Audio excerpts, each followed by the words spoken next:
mesdames et bienvenue dans ce local, ce magnifique local. Voilà, et ce sera sans doute la dernière fois que je fais à la fois la première et sans doute la dernière fois que je fais une conférence dans ce local. Donc c'est une petite symbolique et c'est super sympa. Donc le thème de ce matin, ce sont les addictions. Alors, tout ce que je vais vous conter, bien sûr, c'est ma vérité, c'est ma façon de voir les choses, c'est mes croyances à moi. Donc, si ça vous va, c'est parfait. Et si ça ne vous va pas, c'est parfait aussi. Voilà. Alors, on va commencer déjà par expliquer un petit peu, selon moi, qu'est-ce qu'une addiction. On peut faire aussi la différence entre une addiction et une passion. Alors, une addiction, en fait, c'est quand on ne peut plus se passer d'une chose que l'on fait tous les jours. Et si on s'en passe, on a un état de manque. C'est-à-dire, par exemple, bon, alors l'addiction la plus connue, on dira, c'est la cigarette. C'est-à-dire que pour voir si je suis addict ou pas, en fait, il faut voir si je peux me passer de mon addiction ou de ma passion un jour sans manque, sans y penser. C'est-à-dire, par exemple, si j'aime le sport, que je fais tous les jours du sport, et ben, si un jour je ne fais pas de sport, est-ce que ça va me manquer? Est-ce que je vais vivre un état de manque, c'est-à-dire y penser, être mal luné, être en colère, etc., être frustré? Ou est-ce que cette journée sans faire du sport se passe très bien et que finalement, ben, ce n'est pas une addiction, c'est juste un plaisir, c'est juste une passion? L'addiction, elle commence toujours par quelque chose qui fait plaisir, qui rassure, qui fait du bien. Toutes les addictions, au départ, c'est pour se faire du bien. La cigarette, par exemple, ça peut, au niveau de l'adolescence, se montrer qu'on est comme les autres, faire partie d'un groupe, ne pas être exclu du groupe et fumer comme les autres, etc. Et pouvoir se dire qu'à un moment donné, je pourrais m'arrêter. Et la plupart du temps, quand on a une addiction, on est tous persuadés de se dire, ouais, non mais je fume, mais si je veux, je peux m'arrêter quand je veux. Et c'est toute la complexité des gens, de toutes les personnes qui ont des addictions. La complexité, c'est de prendre conscience que le petit défaut que l'on a, la petite réassurance que l'on a, c'est une addiction et que dans l'idéal, ce serait bien de pouvoir s'en passer. Alors, il y a toutes sortes d'addictions. L'addiction, c'est pas seulement la cigarette ou l'alcool qui sont évidemment néfastes pour le physique, mais ça peut être le sport, ça peut être, nous qui sommes à Salins-les-Bains, et ben, ça peut être addiction aux jeux d'argent, au casino, aux jeux d'argent. Il y a des gens qui sont addicts aux jeux. Ça peut être addict au sexe, ça peut être addict aux jeux vidéo, ça peut être addict au portable. En ce moment, on voit beaucoup de gens qui ont leur portable tout le temps, jour et nuit, qui sont toujours dessus en attendant un message hypothétique, etc. Donc l'addiction peut revêtir vraiment de multiformes. Et l'addiction, ça concerne aussi bien les hommes que les femmes, les jeunes enfants, les adultes, etc. Donc en fait, pour voir la différence, voir si vous êtes addict ou pas, eh ben, ce que vous aimez faire, est-ce que vous pouvez vous en passer pendant une journée? Faites le test et si vraiment vous pouvez passer pendant une journée de faire du sport, etc., etc., ben, vous pouvez vous dire que vous n'êtes pas addict et donc tout va bien. Vous avez une passion, mais pour le moment, vous contrôlez.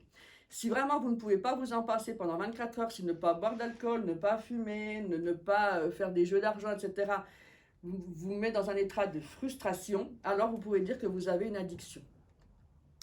Mais pour autant, il y a addiction et addiction. C'est-à-dire qu'il y a addiction qui ont un problème sur la santé physique. Hein, la cigarette et l'alcool, bien sûr, ont des répercussions physiques. L'addiction par rapport à l'argent, au jeu d'argent, ben, c'est pas physique, mais pour autant c'est bien psychologique. Et par contre, ça peut apporter des situations familiales, etc., très problématiques, hein, quand on a des dettes, etc. Enfin voilà, c'est quand même pas serein, serein, serein. Donc voilà, je parlerai même pas de la drogue, qui est encore un autre niveau d'addiction. Et en fait, la complexité de l'addiction, c'est de se rendre compte que l'on est addict. Parce que souvent, voilà, on pense cigarette et alcool, mais il y a plein d'autres addictions et on ne se rend pas forcément compte qu'on est addict. Et la première chose qu'il y a à faire pour pouvoir se soigner d'une addiction, de toute façon, comme pour toutes les maladies psychologiques, physiques, etc., c'est de prendre conscience des choses. Et tant qu'on n'a pas pris conscience qu'on est addict, que ce soit encore une fois des jeux d'argent, que ce soit du sexe, du sport, du portable, etc. De toute façon, on ne peut rien faire et on vit avec, et voilà. Et l'addiction, en fait, pour pouvoir commencer un travail dessus, en fait, il faut prendre conscience que c'est une addiction, puis surtout en souffrir. C'est-à-dire que la cigarette, ça commence à vous pourrir la vie parce que vous trouvez que ça sent mauvais, que ça coûte de l'argent. Enfin voilà, vous commencez à comprendre qu'il y a plus d'inconvénients que d'avantages. Et là, à ce moment-là, vous prenez conscience qu'il y a un truc qui ne va pas, et là, vous pouvez aller vers la guérison, vers la libération, en prendre conscience et pouvoir, comment dire, prendre le chemin, voilà, des soins et de la guérison. Alors, d'où viennent ces addictions? Parce que tout le monde n'est pas addict, voilà, et même si les addictions sont différentes, tout le monde n'est pas addict. Alors pour moi, en fait, il y a toujours une histoire de réassurance. C'est-à-dire, si j'ai besoin de prendre ma cigarette tous les jours, c'est pour calmer une angoisse, pour calmer une anxiété, pour calmer une peur, etc. C'est toujours quelque chose. En fait, au départ, c'est pour calmer des angoisses, des peurs. Et puis après, ben, ça devient automatique. C'est-à-dire que après, ben, on ne peut plus s'en passer. Et si on s'en passe, l'angoisse revient. Enfin, voilà, l'angoisse, la peur revient. Et du coup, pour me calmer, j'ai besoin de jouer de l'argent, j'ai besoin de faire du sport, enfin j'ai besoin de boire de l'alcool, etc. pour revenir à un état stable, calme, apaisé. Donc les addictions, c'est des problèmes de réassurance. Alors l'origine de ce manque d'assurance, il est vaste et varié, autant d'êtres humains, autant de possibilités. Il peut y avoir un traumatisme, il peut y avoir un traumatisme violent, il peut y avoir un manque affectif quand vous étiez petite, etc. Il peut y avoir plein de choses différentes. Par exemple, souvent, c'est relié à des blessures, on va dire des blessures fondamentales, les blessures d'abandon, d'humiliation, de rejet, etc. Par exemple, comment dire, une dame, par exemple, sa maman est obligée de la mettre en nourrice quand elle est petite parce qu'elle ne peut pas l'emmener là où elle va. Et donc, ce petit bébé, ben, il a la sensation d'être abandonné par ses parents. Et donc, toute sa vie, il va vivre avec cette sensation de peur d'abandon, de peur d'être laissé, d'être abandonné. Même si elle n'en a pas conscience durant toute sa vie, elle va faire toute sa vie du mieux qu'elle peut, voilà. Mais il arrivera un moment où bah, cette cigarette l'embête et qu'elle veut trouver bah, pourquoi elle fume des cigarettes.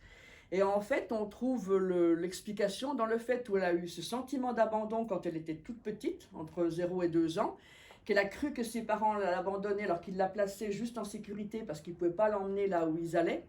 Et en revenant sur ce souvenir traumatisant et en faisant en sorte que ce souvenir traumatisant ne soit plus traumatisant, du coup, elle n'a plus besoin de se réassurer, elle n'a plus besoin de fumer la cigarette. Donc l'histoire, en fait, c'est qu'il y a toujours quelque chose au départ, un manque d'assurance au départ, une blessure au départ. Ça peut être une blessure physique, ça peut être un accident de voiture, ça peut être une violence physique, voilà, parentale, etc., etc. Ça peut être un manque, simplement un manque affectif, mais il y a besoin de se réassurer avec quelque chose. Et donc, que ce soit voilà, le sexe, le sport, la cigarette, il y a toujours besoin de se réassurer. Alors la bonne, comment dire, oui, la bonne nouvelle dans tout ça, c'est qu'il n'y a rien d'inéluctable. C'est-à-dire qu'une addiction, comme une autre, voilà, comme un autre problème psychologique, on va dire, il n'y a rien d'inéluctable. Il y a toujours une guérison possible. Mais il n'y a pas 36 façons, selon moi, de guérir. Il faut toujours revenir et c'est ce que je pratique dans ma pratique quotidienne de consultation, toujours revenir à l'origine du problème pour changer le problème de négatif en positif et ne plus avoir besoin d'être réassuré par la cigarette, l'alcool, etc. Alors en fait, une fois qu'on a notre addiction et qu'on veut s'en débarrasser de cette addiction, parce que voilà, on n'a plus envie de boire, on n'a plus envie de fumer, etc., on n'a plus envie d'être dépendant de cette addiction, alors il y a 3 étapes pour une guérison. C'est les 3 étapes qui sont dans toutes les, on va dire, voilà, les maladies, etc. La première étape, donc c'est ce que je disais tout à l'heure, c'est de prendre conscience. Prendre conscience que mon comportement, il me gêne, il m'embête, c'est-à-dire que je suis obligée tous les jours de faire, voilà, de prendre de la drogue ou de prendre de l'alcool pour être bien dans ma vie. Si je ne le fais pas, je ne suis pas bien. Donc c'est de prendre conscience qu'il y a quelque chose qui ne va pas chez moi et de vouloir en changer. Parce que ça, c'est sûr que c'est toujours pareil. On voit bien les gens qui souffrent d'alcoolisme, hein, ils font beaucoup de cures, on les incite à faire beaucoup de cures de sevrage, ce qui est bien et ce qui est tout à fait normal et légitime. Et on voit bien que les cures de sevrage marchent plus ou moins bien parce que ben, ce n'est pas forcément la volonté de la personne de vouloir voilà, changer. Voilà, c'est plus subi, c'est plus les autres qui décident pour elle. Et à partir du moment où vous décidez pour quelqu'un de le changer, si ce n'est pas sa décision à lui, ça ne marchera pas de la même façon. C'est-à-dire que quand quelqu'un vient chez moi, par exemple en consultation, il faut qu'il vienne de son propre chef. s'il vient pour faire plaisir à sa maman, à son mari, à son enfant, etc., il y a moins de chances que ça marche comme ça devrait marcher. Donc la première chose, c'est de prendre conscience, de dire ben, j'en ai marre d'être dans cet état-là, je veux changer. Ça, c'est la première chose. La deuxième chose, c'est l'acceptation. Alors l'acceptation, c'est pas de dire bah, je souffre d'alcoolisme, c'est comme ça, je n'y peux rien. Ça, c'est pas du tout ça l'acceptation. L'acceptation, c'est de dire que jusqu'à présent, je ne pouvais pas faire autrement. Jusqu'à présent, je ne savais pas que je souffrais de cette addiction parce que mes parents m'avaient abandonné quand j'étais petite, etc. Je ne le savais pas, donc j'étais innocente. Donc je ne pouvais pas faire autrement. J'avais besoin de cette cigarette, j'avais besoin de ce sport pour me rassurer. C'est ce qui m'a fait que je suis encore en vie aujourd'hui, c'est ce qui fait que je survis jusqu'à aujourd'hui. Donc l'acceptation, c'est de se dire que je ne suis coupable de rien, surtout pas de culpabilité. J'ai fait du mieux que j'ai pu pendant toute ma vie. Et là, aujourd'hui, je sais que je peux guérir, j'en ai marre, je suis prête à guérir, à me solder de tout ça. Et c'est ça l'acceptation. Jusqu'à présent, j'étais innocente, je ne pouvais pas faire mieux. Ça, c'est très très important de ne pas s'en vouloir parce qu'effectivement, dans la société, évidemment, si vous êtes alcoolique dans la société, déjà si vous êtes un homme, c'est très difficile, si vous êtes une femme, je ne vous en parle pas, mais c'est pas avoir de jugement par rapport à soi. J'ai fait ce que j'ai pu, j'ai fait du mieux que j'ai pu avec mes armes et c'est parfait. C'est ça l'acceptation.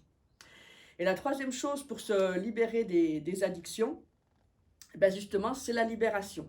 Alors la libération, selon l'origine du traumatisme, elle prendra peut-être 2 ou 3 séances, 5 séances, ben voilà. Il est bien évident aussi que la libération, si vous avez 20 ans, ce sera beaucoup plus facile que si vous avez 40, 60, etc.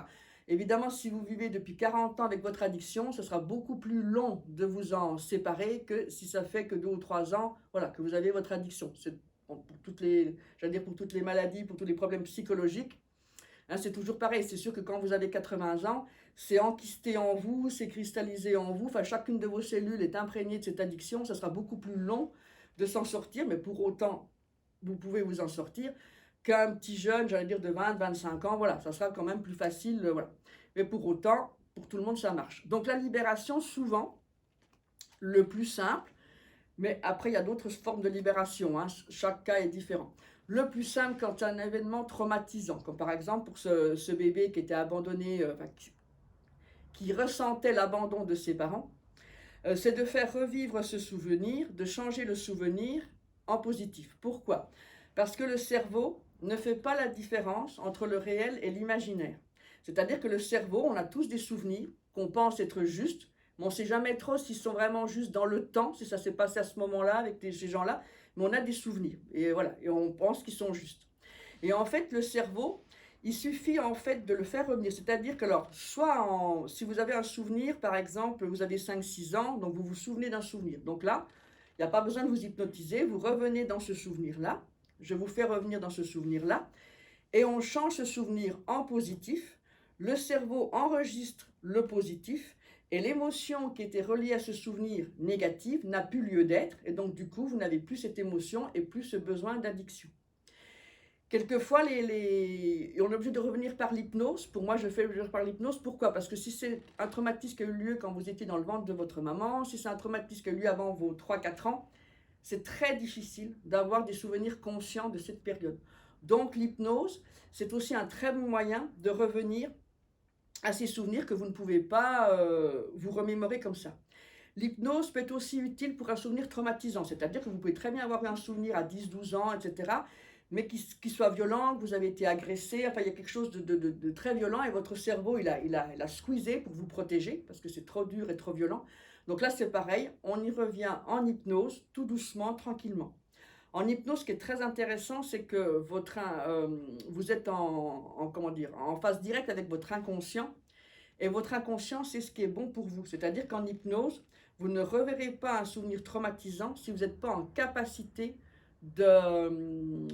comment dire, de l'accepter, ce souvenir. C'est-à-dire que il ne faut pas que ce souvenir vous fasse partir en cacahuète, n'est-ce pas? Il faut que vous soyez en capacité de vous remémorer ce souvenir. Donc l'inconscient vous fera venir un flash, une image, juste ce qu'il faut pour qu'on puisse travailler sur ce souvenir sans vous traumatiser, mais bien en leur faisant, comment dire, voir le bon côté des choses. Donc, la libération de l'addiction, elle se fait de différentes façons. Et encore une fois, eh ben, pour un traumatisme qui peut être violent, par exemple, dans une autre conférence, je vous ai parlé de viol. Pour un traumatisme comme le viol, en fait, qui peut avoir une addiction en conséquence, il faudra sans doute y revenir plusieurs fois, tout simplement parce que ce traumatisme, il n'a pas fait que d'une blessure éventuellement d'abandon ou de rejet.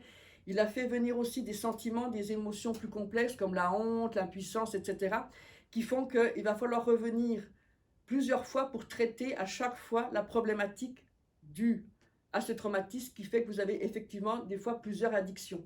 Quelquefois, voilà, il y a la cigarette, l'alcool, le sexe, enfin, voilà, vous pouvez avoir plusieurs addictions parce qu'il y a eu plusieurs traumatismes pour un même traumatisme que vous avez vécu dans votre enfance ou plus tard. Donc voilà, donc l'important c'est de savoir que il n'y a rien d'inéluctable, tout est guérissable à partir du moment où vous avez pris conscience que ça vous gêne et que vous voulez changer les choses, que vous avez accepté que jusqu'à présent, c'était pas, vous ne pouviez pas faire mieux, et que là maintenant, vous êtes prêt à vous en libérer. Et la vie, elle est bien faite. Quand vous êtes décidé à changer, vous rencontrerez les bonnes personnes au bon moment. Que ce soit un thérapeute, que ce soit un psychologue, que ce soit un psychiatre, qui vous voulez. Vous rencontrerez, une fois que vous êtes décidé à dire « je veux changer, je veux aller mieux », la vie vous mettra les bonnes personnes au bon moment pour que ça évolue. Et quelques personnes, il faudra peut-être faire plusieurs années. Quelquefois, il suffit de 3-4 mois. Quelquefois, il suffit de plusieurs années. Peu importe. Le temps ne compte pas. L'essentiel, c'est d'être sur le chemin et de se sentir de mieux en mieux chaque jour et de libérer de ses addictions. C'est ça le plus important. Plus le souvenir est traumatisant, plus c'est traumatisant, plus il faudra du temps. Et encore une fois, plus vous êtes âgé, plus votre traumatisme est ancien, et bien il vous faudra du temps. Mais l'essentiel, c'est de commencer le chemin, que ce soit par n'importe quel thérapeute, encore une fois, psychiatre, psychologue, qui que vous soyez, quelqu'un en qui, bien sûr, vous avez confiance. Trouvez quelqu'un vraiment, et ça, c'est le secret vraiment de la thérapie, c'est quelqu'un en qui vous avez confiance. Parce que c'est sûr qu'il va falloir aller rechercher là où ça fait mal. Il va falloir aller confier ces choses les plus intimes, les plus... comment dire, les plus noirs. Quand vous avez une addiction, vous avez aussi un sentiment de culpabilité, etc. Donc il faut aller chercher là où, dans votre côté sombre, en fait, il faut aller chercher dans votre côté sombre. Et ça ne se fait pas non plus sans mal. C'est-à-dire que c'est pas se faire mal pour se faire mal. C'est se faire mal, aller voir ses côtés sombres pour y mettre la lumière, pour y mettre de la douceur, de l'amour. C'est surtout ça. Ne plus se voir comme quelqu'un qui est drogué, que ce soit par l'alcool ou la cigarette, mais voir comme quelqu'un d'être humain, une belle personne, une belle âme qui a fait ce qu'elle a pu pendant toutes ces années et qui veut s'en sortir et qui n'a pas de raison qu'elle ne s'en sorte pas. Mais la thérapie, quelle qu'elle soit, il va falloir aller là où ça fait mal pour pouvoir y remettre la lumière, dans les addictions comme pour le reste. Donc il faut vraiment que vous ayez confiance dans la thérapeute ou le thérapeute que vous choisirez. Parce qu'effectivement, il y aura des moments un petit peu difficiles, un petit peu douloureux pour pouvoir vous en sortir. Donc voilà, mais une fois que vous voulez vous en sortir, vous trouverez les bonnes personnes au bon moment. Et si ce n'est pas la bonne personne, si vous sentez que la confiance n'y est pas, eh ben c'est pas grave, changez de personne. Parce que c'est quelque chose de très très important. La confiance dans la relation de soins est primordiale. Si vous n'avez pas confiance avec la personne qui vous soigne, ça ne peut pas fonctionner. C'est la base de tout, la confiance.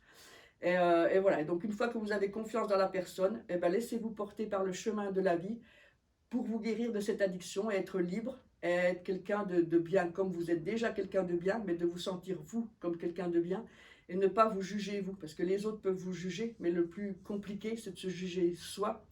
Et quand on est dans les difficultés, souvent voilà, on a une mauvaise image de soi, une mauvaise estime de soi. Et c'est pour ça que la thérapie, le soin, que ce soit dans les addictions, ça redonne aussi une belle image de soi, et ça c'est très très très important.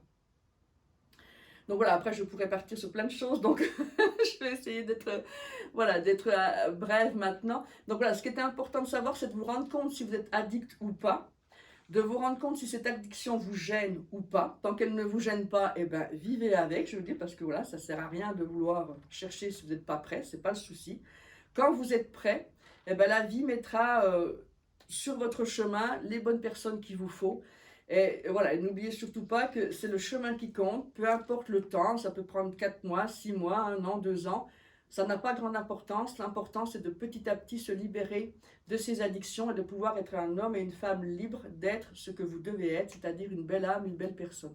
Et ensuite, vous serez riche aussi de ce que vous avez vécu. Les addictions, comme d'autres maladies, c'est pas forcément tout négatif. Vous aurez vécu aussi des expériences, vous aurez, voilà, et vous serez aussi certainement très empathique par rapport aux personnes qui auront les mêmes difficultés que vous, et vous pourrez aussi aider après les personnes qui ont eu les mêmes difficultés que vous. Donc, il n'y a rien de négatif dans la vie, il y a des leçons de vie à apprendre, que vous soyez addict ou pas, peu importe, il y a toujours des leçons de vie à apprendre. Et la vie mérite d'être vécue, la vie est passionnante. Et voilà, ce que je vous souhaite, et ben voilà, si vous êtes addict, et ben je vous souhaite voilà, d'en prendre conscience et de vous accepter tel que vous êtes et de vous en libérer. Si vous n'êtes pas addict et que vous connaissez des gens addicts, et ben acceptez-les tels qu'ils sont. Et puis le jour quand ils seront prêts, ils auront la porte ouverte et ils trouveront la bonne personne pour pouvoir s'en sortir de leurs addictions. Je vais en finir là et je vais vous remercier de votre écoute attentive, de votre patience, et de vous souhaiter très bonne continuation. Au plaisir.